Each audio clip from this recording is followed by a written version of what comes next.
BJP ने लोकसभा चुनाव के लिए अपनी पहली लिस्ट जारी कर दी है। दूसरी लिस्ट पर लोगों की निगाहें लगी हुई हैं। बीजेपी ने इस बार 400 पार का नारा दिया है। खुद के लिए 370 सीटों का लक्ष्य तय किया है, जबकि सहयोगी पार्टियों से कम 30 सीटों की उम्मीद कर रही है। मीडिया रिपोर्ट्स के अनुसार इस टारगेट को हासिल करने के लिए बीजेपी दक्षिण भारत के लिए स्पेशल तैयारी कर रही है।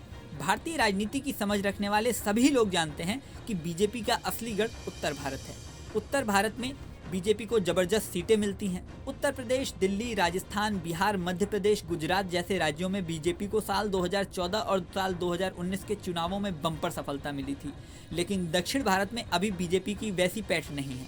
मीडिया रिपोर्ट्स के अनुसार बीजेपी इस बार दक्षिण भारत में कम से कम 50-60 सीटों के टारगेट को लेकर चल रही है। इसके लिए बीजेपी ने खास रणनीति भी तैयार की है।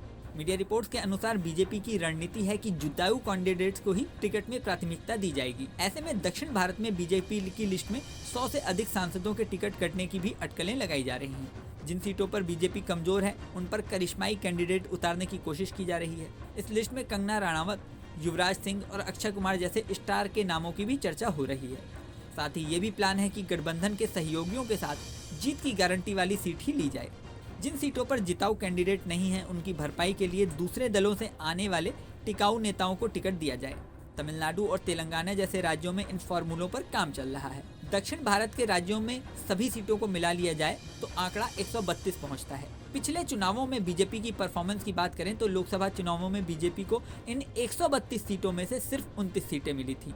कर्नाटक में बीजेपी को 25 और तेलंगाना में 4 सीटों पर सफलता मिली थी।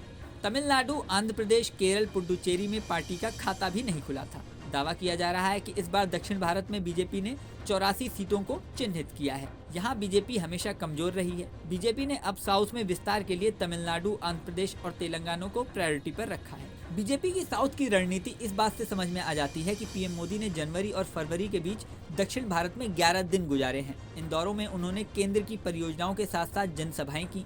अभी चुनावी सभाओं का दौर बाकी है, जो मार्च के आखिरी हफ्ते में शुरू होगा। स्टेट वाइज प्लान की बात करें तो तमिलनाडु में लोकसभा की 39 सीटें हैं। तमिलनाडु में बीजेपी ने अपने पुराने सहयोगी AIDMK से गठजोड़ की कोशिशें भी तेज कर दी हैं। तेलंगाना की बात करूं तो यहाँ पिछले चुनावों में बीजेपी ने 4 सीटें जीती थी। दावा किया जा रहा है कि इस बार बीजेपी ने 10 सीटों का टारगेट सेट किया है। साल 2023 के विधानसभा चुनाव में भी पार्टी को 13.90% वोट मिले थे। भाजपा यहाँ कांग्रेस की बजाय BRS के वोट बैंक और नेताओं को लुभाने की कोशिश कर रही है। विधानसभा चुनाव में हार के बाद BRS में भगदड़ मची है। 3 BRS सांसदों ने बीजेपी ज्वाइन कर ली है। आंध्र प्रदेश की बात करें तो साल 2019 के लोकसभा चुनाव में बीजेपी का यहाँ खाता भी नहीं खुला था। इस चुनाव में बीजेपी ने अपने गठबंधन के सहयोगियों TDP और जनसेना से 5 सीटों की मांग की है। TDP सिर्फ 4 सीट देने पर सहमत है। आंध्र प्रदेश की 17 लोकसभा सीट में 3 पहले ही जनसेना को दी जा चुकी हैं।